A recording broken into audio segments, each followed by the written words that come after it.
Una de la tarde con 38 minutos, estamos de regreso en ¿Qué hay de nuevo? Y tenemos una importante conversación por delante, Catalina Edwards. Así es, vamos a hablar sobre desempleo, sobre salario mínimo y sobre temas que tienen que ver justamente con el mercado laboral, que sabemos todavía no ha logrado recuperar su total dinamismo previo a la pandemia y enfrenta más los desafíos de la inteligencia artificial con toda la reconversión que eso significa desde el punto de vista de las habilidades de las personas.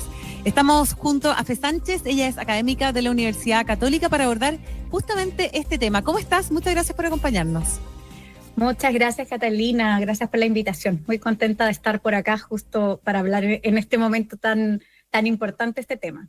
No, es súper importante. Y enfrentamos primero, como para poner en contexto justamente lo que enfrenta hoy día el mercado laboral desde el punto de vista de sus desafíos, una situación de estancamiento. ¿Cómo definirías tú justamente lo que vive hoy día el mercado laboral chileno?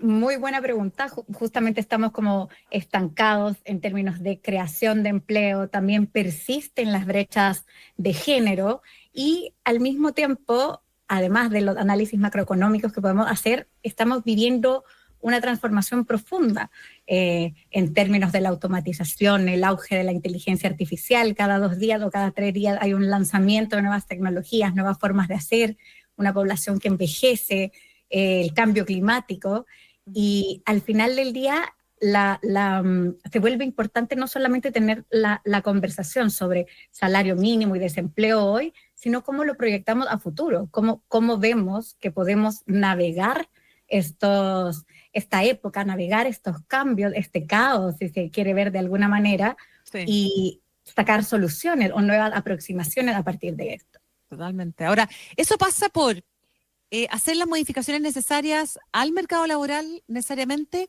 o se trata más bien de un tema de habilidades y liquidez, por así decirlo, de las mismas personas respecto de cómo adaptarse a estos cambios?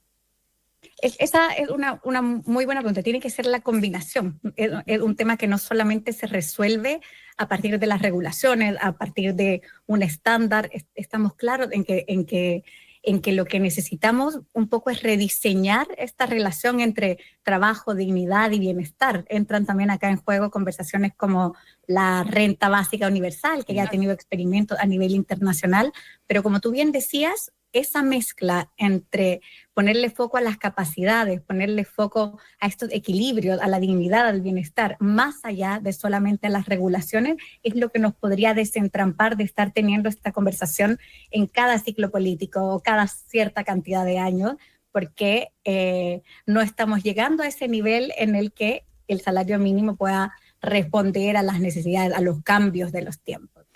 Estamos conversando con Fe Sánchez, académica de la Universidad Católica. Y ahora, a propósito de lo que tú dices del cambio de los tiempos, que claro, hay como claridad de que efectivamente hay un montón de cambios, ¿no? Pero muchas veces parece que el diagnóstico se centra mucho en está pasando todo esto, pero no en un camino hacia adelante, en cómo se navega todo esto. Es decir, dicen, bueno, el empleo y el mercado laboral está así por este factor, por este factor, por este factor. Y rara vez uno escucha cómo salir de aquello. Entonces la pregunta es, bueno, ¿cómo podemos empezar a tener esa conversación? Muy buena también esa pregunta, Matías, porque nos quedamos muchas veces en el diagnóstico y justamente ahí nos entrampamos en visiones polarizadas. Y acá la propuesta o una alternativa puede ser trabajar con escenarios futuros. Si hacemos el ejercicio de proyectarnos a 10 años, ¿qué caminos podríamos seguir como sociedad, como tomadores de decisiones? Y aquí cuando uno habla de escenarios futuros aparecen 3, básicamente uno de colapso. Sube el salario mínimo, pero no lo acompañamos de políticas que lo hagan sostenible. Las pymes colapsan, se automatizan los puestos de trabajo. Claro, todo mal. Tiene una red de seguridad, todo mal, colapso. O uno de continuidad, ajustamos gradualmente, pero no rediseñamos las reglas del juego y seguimos manteniendo de alguna manera business as usual. Claro. O uno más de transformación, que acá es cuando decimos aprovechamos este debate, aprovechamos esta oportunidad para pensar en nuevas formas de protección social, de seguridad, de educación, de capacitación, de capacidades, un poco pensando pensando no solamente en hoy, sino en el futuro y diseñar para esa transición. Cuando uno hace estos trabajos de visualizar estos escenarios futuros, nos damos cuenta de repente que hay muchas más cosas comunes que cosas que nos alejen dentro de estas discusiones, y podemos visualizar caminos posibles que probablemente, si nos quedamos en la conversación, en la polémica actual, es difícil vislumbrar estas otras opciones. Ahora, Fe, ¿tú ves estos escenarios, te gusta verlos como igualmente probables, o hay alguno que tú mires que sería el más probable dentro del estado en el que estamos? Uno siempre tiene como su futuro deseable, claro, el que le encantaría. A mí me encantaría el de transformación un poco. Pero tal cual están las cosas, yo creería que estamos más bien en uno de continuidad, en uno en el que nos vamos a encontrar nuevamente como sociedad, como tomadores de decisiones en un tiempo más, teniendo las mismas conversaciones, los mismos choques, las mismas dificultades, porque no estamos rediseñando de alguna manera estas reglas. Entonces persisten las brechas, persisten las tensiones, persisten las desigualdades, porque tratamos de resolver con las lógicas o con lo que nos ha funcionado antes, que no se adapta a los tiempos en los que tenemos ciclos más cortos, tecnología disruptiva, con todo este diagnóstico que conversábamos al principio, que nos está exigiendo encontrar estos nuevos caminos. Entonces, un poco ahí abrirnos como les mencionaba antes, este experimento que hizo Finlandia, renta básica universal, que logró mantener mejores niveles de vida, pero no aumentó el empleo directamente. Ejemplos de países que experimentan alzas de salario mínimo no acompañadas de políticas, también hay mucho. Un ejemplo también práctico en esto puede ser Corea del Sur. Entonces, al final del día es verlo más amplio, verlo cuáles son las políticas que acompañan. Acá estamos hablando y se están tomando en cuenta políticas que acompañan a las pymes, pero acá cabe preguntarnos, ¿esto es suficiente? ¿Qué estamos haciendo en términos de capacidades, de formar a las personas para navegar mejor esta crisis? Sale informe del Foro Económico Mundial de cuáles son las habilidades que más necesitamos para estos tiempos, de pensamiento crítico, de escucha, estas habilidades que hemos llamado blandas por mucho tiempo, pero al mismo tiempo nos encontramos que tenemos como país índices muy bajos en cuanto a comprensión lectora.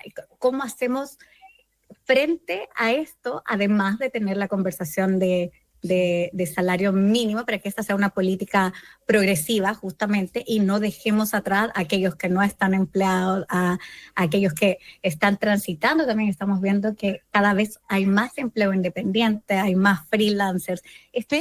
Te quería preguntar a propósito del salario mínimo, ya que mencionas ese tema que es súper relevante desde el punto de vista de todo lo que pasa con los salarios en distintas áreas de la economía.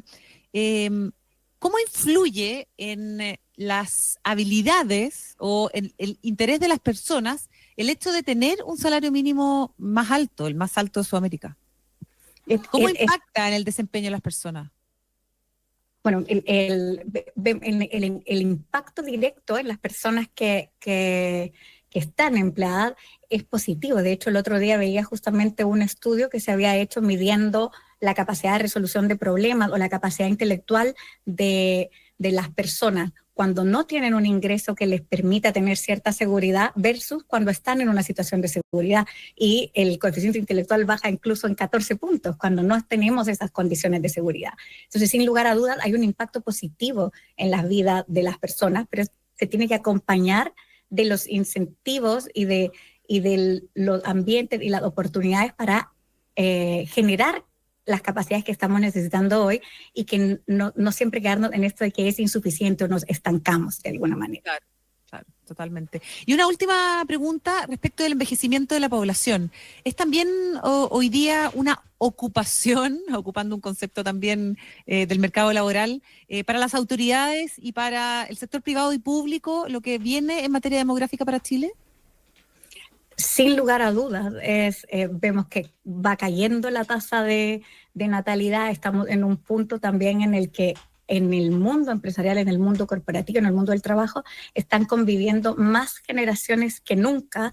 Entonces, ¿cómo aprovechar esta mezcla de generaciones, cómo aprovechar también que el horizonte de vida se nos expande, que tenemos más vida, y cómo lograr tener mejores oportunidades que se adapten a toda la sabiduría, las competencias, todo el capital que han generado estas generaciones que todo apunta a que manteniendo ciertas condiciones de seguridad, debiésemos de estar a pensar en ampliar también el tiempo de trabajo, el tiempo en el que podemos estar empleados como tal, ya que se incrementa también nuestra esperanza de vida. Totalmente. Oye, qué interesante tema y qué buena entrevistada hoy día con nosotros en ¿Qué hay de nuevo? De Radio Infinita, académica de la Universidad Católica, experta en desempleo, salario mínimo y muchos temas que hoy día están en discusión. El mercado laboral, un mercado laboral que se tiene que transformar, que tiene que tener más dinamismo para poder dar más oportunidades a las personas, junto a Fe Sánchez, nuestra invitada del día de hoy. Esperamos tenerte de nuevo de todas maneras en el programa. Muchas gracias, Catalina, muchas gracias, Matías. Feliz de haberlo acompañado y de esta conversación que igual deja esperanza a que cambiemos de repente la ansiedad por abrir la cabeza y encontrar nuevos caminos. Y pensando en el futuro, que es lo mejor de todo. Muchas gracias, nos vemos. Muchas gracias, que esté muy bien. Chao. Faltan